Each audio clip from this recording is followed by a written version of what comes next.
दोस्तों, आज का हमारा टॉपिक है पंचवर्षीय योजनाएं। काफ़ी इंपॉर्टेंट टॉपिक है और जो अभी रेलवे के एग्ज़ाम चल रहे हैं एनटीपीसी के, पंचवर्षीय योजनाओं से लगभग हर शिफ्ट में क्वेश्चन बन ही रहे हैं।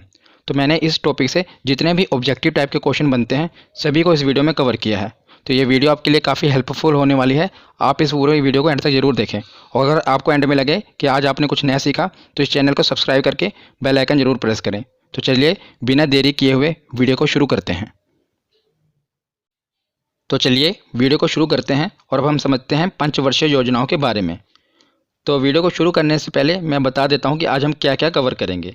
तो पहले तो मैं आपको ये टेबल के बारे में बताऊंगा, क्योंकि डायरेक्ट इससे एक नंबर का क्वेश्चन पूछ लिया जाएगा कि तीसरी पंचवर्षीय योजनाएं बताइए कब से कब तक की थी। एक नंबर का क्वेश्चन इससे पूछा ही जाता है और मैं आपको इसे रटाऊँगा नहीं, याद करने का तरीका बताऊँगा जिससे आप ईजिली इसे याद कर लेंगे। और उसके बाद हम डिटेल वाइज पढ़ेंगे कि कौन सी पंचवर्षीय योजना का उद्देश्य क्या था, क्या क्या उसमें काम हुए, सभी कुछ जो भी ऑब्जेक्टिव टाइप के क्वेश्चन बनते हैं मैंने सभी इसमें कवर किए हैं। तो चलिए सबसे पहले टेबल को समझते हैं। तो पंचवर्षीय योजना जैसे कि नाम से क्लियर है कि पंचवर्षीय योजनाएं आपको पता होगा 5 साल की होगी।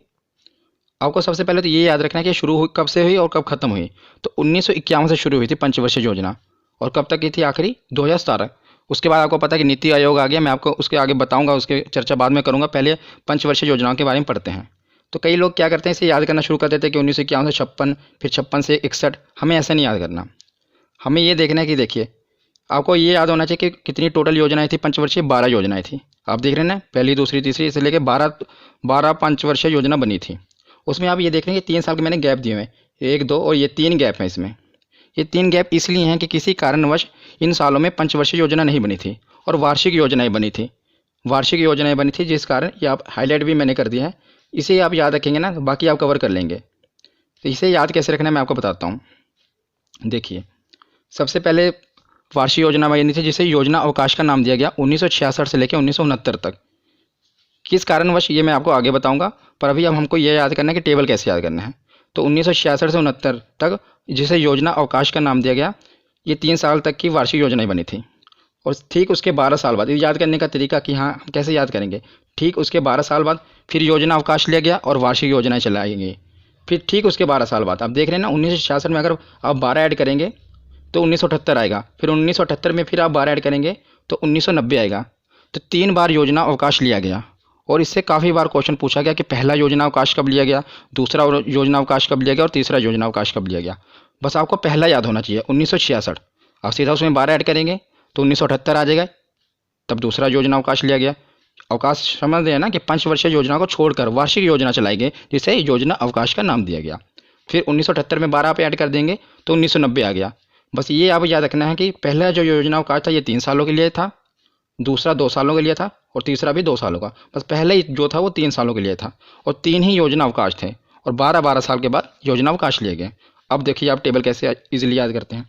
आपको 3 गैप पता लग गए, पहली और दूसरी और तीसरी तो आपको इजीली याद हो जाएंगे। 5-5 साल के थे। देखो पहले 1951 से 56, दूसरा भी 56 से 61 और तीसरा 61 से 66, 5-5 साल के। तीसरे के बाद गैप लिया गया। ये क्यों लिया गया मैंने पहले भी आपको बताया, आगे मैं बताऊंगा। तो 3 साल का योजना अवकाश था।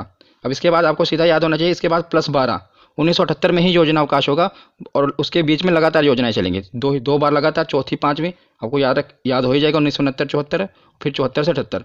फिर 1978 से 12 साल ऐड करेंगे तो 1990 आएगा। तो जो तीसरा और आखिरी योजना अवकाश था 1990 में, उसके बीच में भी 2 योजनाएं चली थी, एक छठी और 7वीं, 5-5 साल के बाद। और तीसरे योजना अवकाश के बाद लगातार पंचवर्षीय योजनाएं चली थी, 8वीं 9वीं 10वीं 11वीं 12वीं। तो अगर हम गैप को याद कर लेते हैं तो ईजिली हम पूरे टेबल को याद कर लेते हैं, ठीक है ना। तो चलिए आगे अब हम देखते हैं टेबल के बाद। जैसे मैंने योजना अवकाश के बारे में बता दिया, अब हम पढ़ते हैं योजना आयोग के बारे में। क्योंकि जो पंचवर्षीय योजनाएं थी इसे लागू कौन करेगा, कोई ना कोई तो बॉडी होनी चाहिए ना। तो योजना आयोग बनाया गया। तो इससे क्या प्रश्न बनता है कि योजना आयोग का गठन, डायरेक्ट क्वेश्चन पूछा जाता है 1 नंबर का कि योजना आयोग का गठन कब किया गया। तो योजना आयोग का गठन 15 मार्च 1950 ईस्वी को किया गया और जो भारत के प्रधानमंत्री होते हैं वही इसके अध्यक्ष होते हैं। तो जब भारत आज़ाद हुआ था तो भारत के पहले प्रधानमंत्री कौन थे, पंडित जवाहरलाल नेहरू। तो वही उस समय इसके पहले अध्यक्ष बने थे। और इसके उपाध्यक्ष कौन थे पहले, ये भी पूछा गया क्वेश्चन। तो गुलजारी लाल नंदा थे। ये भी एनटीपीसी के एक शिफ्ट में क्वेश्चन पूछा गया था कि योजना आयोग के उपाध्यक्ष कौन थे। तो याद रखिएगा गुलजारी लाल नंदा जी उसके उपाध्यक्ष थे। लेकिन जो योजना आयोग बनाई गई सरकार ने योजना आयोग तो बना दी पंचवर्षीय योजनाएं लागू करने के लिए, लेकिन इसको एग्जीक्यूट हो रहा है अच्छी तरह से कि नहीं, जो पैसा सरकार लगा रही है सही तरह से इसका इस्तेमाल हो रहा है कि नहीं, इसके कोई गवर्निंग बॉडी नहीं थी। तो उसके एग्जीक्यूशन के लिए एक बॉडी बनाई गई जो ये देखे कि जो ये पंचवर्षीय योजनाएं हैं ये सही तरह चल रही हैं कि नहीं, जो पैसा पहुँचाया जा रहा है जनता तक पहुँच रहा है कि नहीं। इसके लिए एक बॉडी बनाई गई जिसका नाम था नेशनल डेवलपमेंट काउंसिल, जिसे क्या कहा गया, राष्ट्रीय विकास परिषद। गठन हुआ था 1950 को, लेकिन उसके 2 साल बाद 6 अगस्त 1952 को इसका गठन किया गया। किसका? राष्ट्रीय विकास परिषद का गठन किया गया, जिसे एनडीसी कहते हैं। और इसका उद्देश्य क्या था कि जो योजना आयोग द्वारा लागू की गई पंचवर्षीय योजनाएं थी ये ठीक तरह से संचालित हो रही हैं कि नहीं, बस इसका यही उद्देश्य था। तो चलिए अब हम डिटेल वाइज योजनाओं को पढ़ना शुरू करते हैं। बस जितना कुछ मैंने लिखा है इतना ही आपको पढ़ना है, इतना ही इनफ है, बस इससे बाहर प्रश्न नहीं बनेगा। सबसे पहले तो अवधि आपको याद होना चाहिए, मैंने टेबल में याद ही करा दिया कि शुरुआत हुई थी 1951 से, तो 5 साल चली थी तो 1956 तक, इससे तो आपको याद हो गया। दूसरा मॉडल, 2 योजनाएं थी जिनके मॉडल पूछे जाते हैं, एक पहली पंचवर्षीय योजना और दूसरी पंचवर्षीय योजना, काफ़ी बार पूछे गए हैं। मॉडल मतलब कि किसने इसकी रूपरेखा तैयार की कि कहाँ पर फोकस करना है इस योजना में, हमें कहाँ पर पैसा लगाना है, इसको मॉडल कहा जाता है। तो हेरोड डोमर मॉडल, पहली पंचवर्षीय योजना का मॉडल किसने तैयार किया था? तो हेरोड डोमर मॉडल ने। और इसका उद्देश्य क्या था, मतलब हमें पहली पंचवर्षीय योजना में किस में फोकस किया हमने, तो भारत जैसे आपको पता है आज़ादी के बाद वैसे भी शुरू में ही भारत एक कृषि मतलब कृषि पर ही इसकी जो अर्थव्यवस्था थी वो निर्भर थी। तो पहले कृषि पर विकास किया गया। तो जब कृषि पर विकास कैसे किया जाएगा, उसके लिए हमें क्या कृषि के लिए सबसे ज़्यादा जरूरी चीज़ क्या है, तो सिंचाई परियोजनाएं। तो उस समय प्रमुख कार्य भी क्या हुए थे, तो इस योजना काल में कई बड़ी सिंचाई परियोजनाएं शुरू की गई थी, जैसे भाखड़ा नंगल परियोजना, दामोदर नदी घाटी परियोजना और व्यास परियोजना। तो अब इसको याद कैसे करेंगे, देखिए वहाँ पर हमें ये पूछा जाता है एग्जाम में कि जैसे भाखड़ा नंगल परियोजना किस पंचवर्षीय योजना में शुरू की गई, तो आपको सीधा दिमाग में ये रखना है कि शुरुआत में कृषि पर विकास किया गया। तो कृषि के लिए सिंचाई की जरूरत है, तो जितनी भी सिंचाई की परियोजनाएं थी वो पहली पंचवर्षीय योजना में लागू की गई थी।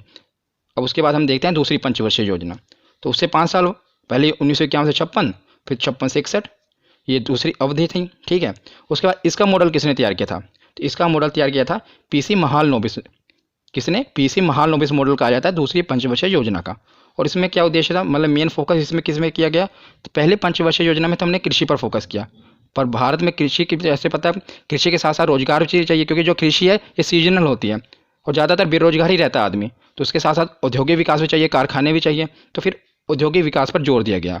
तो औद्योगिक विकास के लिए क्या करना पड़ेगा, कारखाने लगाने पड़ेंगे। तो इसी पंचवर्षीय योजना में दुर्गापुर, भिलाई, राउरकेला के इस्पात कारखाने लगाए गए। और ये क्वेश्चन अभी पूछा गया था, इसीलिए मैंने कवर किया है कि उसमें पूछा गया था कि राउरकेला इस्पात कारखाना कब लगाया था, तो ये दूसरी पंचवर्षीय योजना में लगा था। और आप इसको याद कैसे करेंगे, डायरेक्ट आपको याद हो जाएगा, क्योंकि जब औद्योगिक विकास कैसे होगा, जब कारखाने लगेंगे। तो कौन सी पंचवर्षीय योजना में औद्योगिक विकास हुआ था, दूसरी में।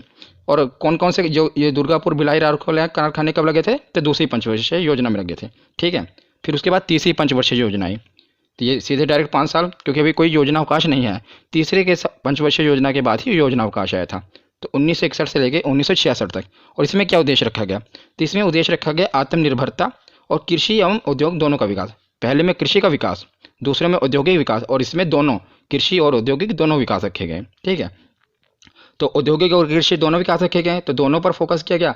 तो जो औद्योगिक विकास था उसके तहत क्या किया गया कि सोवियत संघ की सहायता से झारखंड में बोकारो आयरन और स्टील इंडस्ट्री की स्थापना की गई। किसकी? बोकारो आयरन और स्टील इंडस्ट्री की स्थापना की गई तीसरी पंचवर्षीय योजना में। और आपको जैसे कि उद्योग का विकास तो हो गया, कृषि का विकास भी करना था, तो उसके लिए इस साल क्या किया, इस पंचवर्षीय योजना में हरित क्रांति की भी शुरुआत हुई थी। तो ये क्वेश्चन डायरेक्ट पूछा गया था, हरित क्रांति की शुरुआत किस पंचवर्षीय योजना में हुई थी, तो तीसरी पंचवर्षीय योजना में हरित क्रांति की शुरुआत हुई थी। और सबसे असफल योजना भी तीसरी पंचवर्षीय योजना ही थी। क्यों, ऐसा क्यों था, मैं आपको बताता हूँ। जैसा कि आप समय पर गौर करेंगे तो 1961 से लेकर 1966 तक ये थी तीसरी पंचवर्षीय योजना।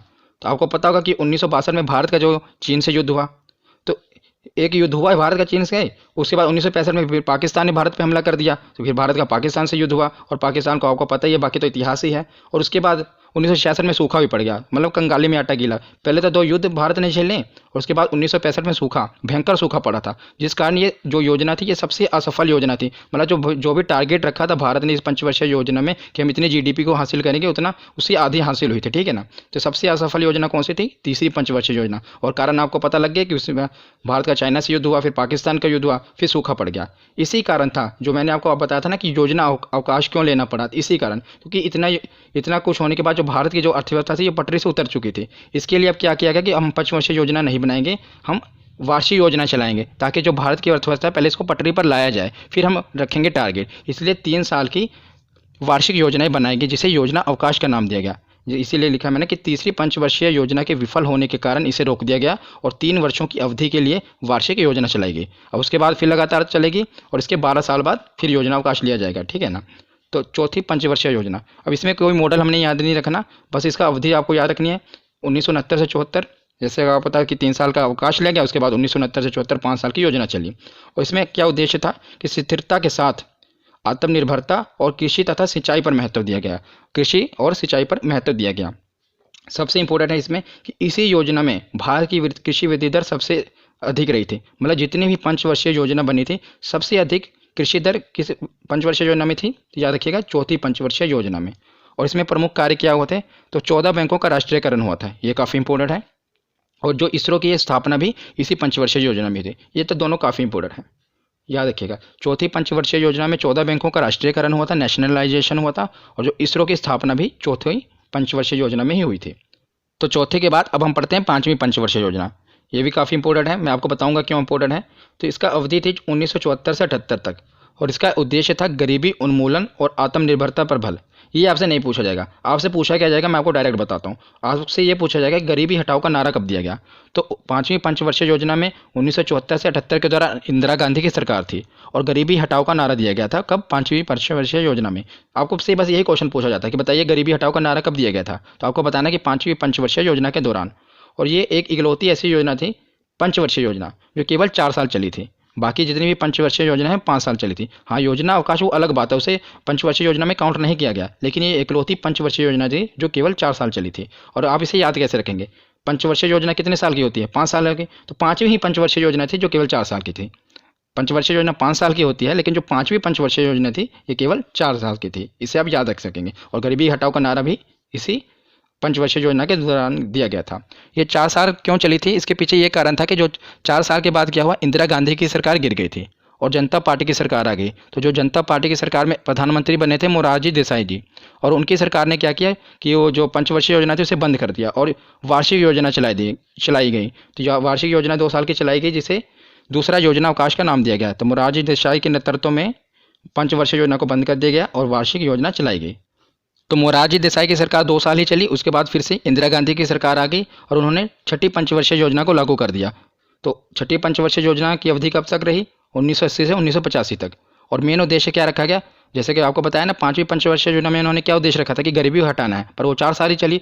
फिर आगे वही उद्देश्य रख दिया गया गरीबी उन्मूलन, मतलब गरीबी को हटाना है, और उसके साथ जोड़ दिया गया कि रोजगार में वृद्धि कर रही हैं।